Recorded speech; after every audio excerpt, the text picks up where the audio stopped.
তমালকে বাঁচাতে নিজের কিডনি দিতে রাজি হয়ে গেল ফুলকি। অবাক হয়ে গেল সবাই। হ্যাঁ বন্ধুরা, এমনটা দেখা যাবে।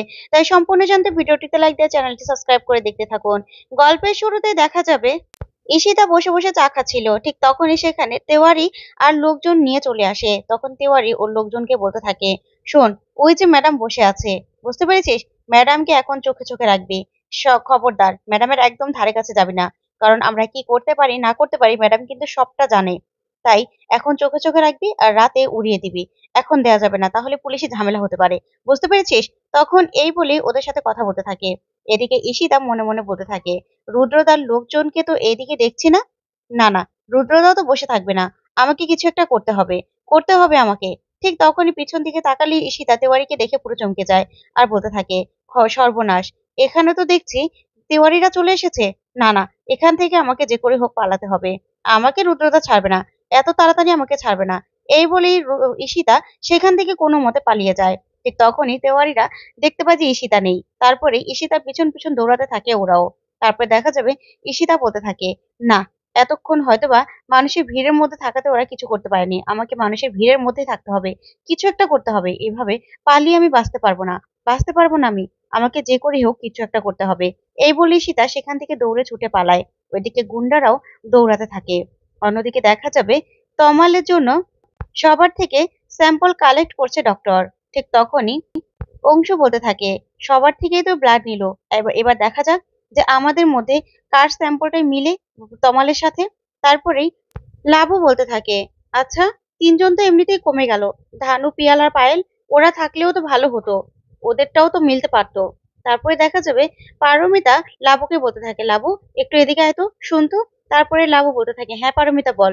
তখন পারমিতা বলতে থাকে, আচ্ছা লাবু, যে কিডনি দেবে তার জন্য তো রিস্ক হবে, বল। তখন লাবু বলতে থাকে, শোন, তমাল আমাদের ভাই, নিজের রিক্সের কথা ভেবে তমালকে তো আর মরে যেতে দিতে পারি না। তখন অংশু বলতে থাকে, না না পারু, ডক্টর বলে দিয়েছে 6 মাস পর্যন্ত তাকে রেস্টে থাকতে হবে, তারপরে সম্পূর্ণ সুস্থ হয়ে যাবে উনি। যা শুনে পারমিতা একটু স্বস্তি পায়। ওইদিকে দেখা যাবে ফুলকি ব্লাড দিয়ে তারপরে আসে। তারপরে এসে বলতে থাকে, কাকিমণি তুমি একদম চিন্তা করো না, আমাদের আমাদের তো ব্লাড দেওয়া হয়ে গেছে। নিশ্চয়ই কারোর সঙ্গে না কারোর সঙ্গে তমাল দাদার কিডনি ম্যাচ করবে, তুমি একদম চিন্তা করো না, চিন্তা করো না তুমি। তখন কাবেরী চুপ করে বসে থাকে। ওইদিকে দেখা যাবে অংশুমান রোহিতকে ফোন করে। তখন রোহিতকে ফোন করে বলতে থাকে, আচ্ছা রোহিত, কোনো ব্যবস্থা করতে পারলে?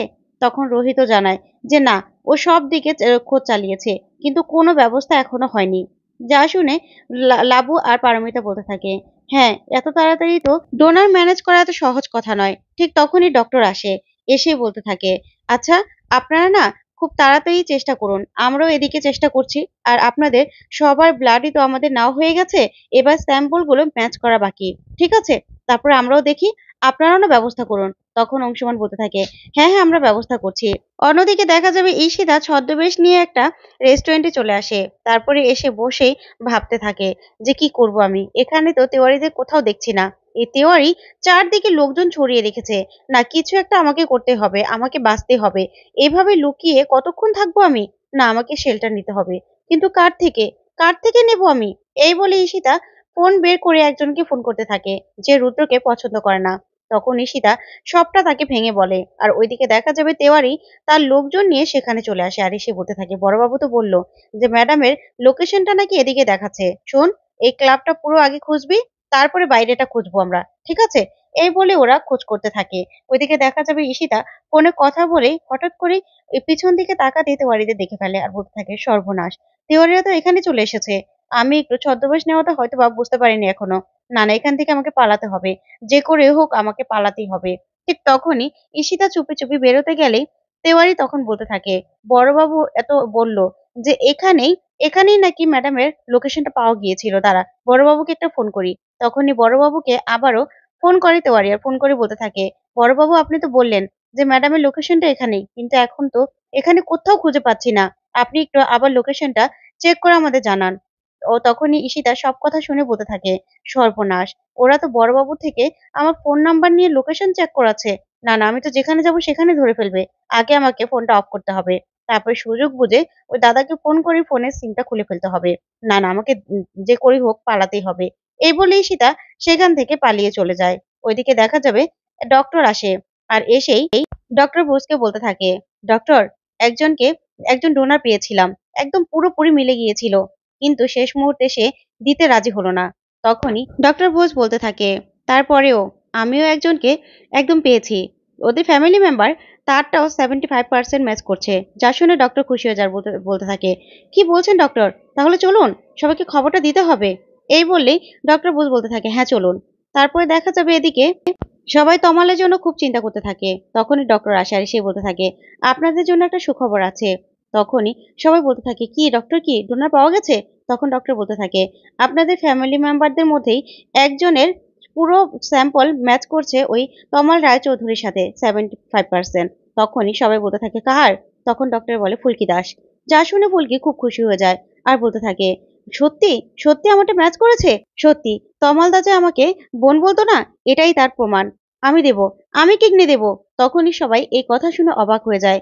তারপরে কাকিমণির কাছে এসেই ফুলকি বলতে থাকে, কাকিমণি, তুমি একদম চিন্তা করো না, তমালদা যে সবসময় আমাকে বোন বলে না, এটাই হয়তোবা মা কালীর ইচ্ছে ছিল।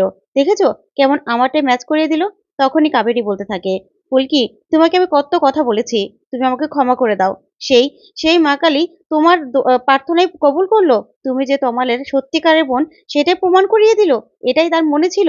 তুমি আমাকে ক্ষমা করে দাও। এই বলে ফুলকিকে জড়িয়ে ধরে কাবেরী। তখনই দেখা যাবে শানু ডক্টরকে বলতে থাকে, আচ্ছা ডক্টর, আমাদের মধ্যে কারোর স্যাম্পল ম্যাচ হলো না? তখন ডক্টর বলতে থাকে, হবে না কেন, কিন্তু ওনারটা একটু বেশি পার্সেন্ট ম্যাচ হয়েছে, বুঝতেই তো পারছেন।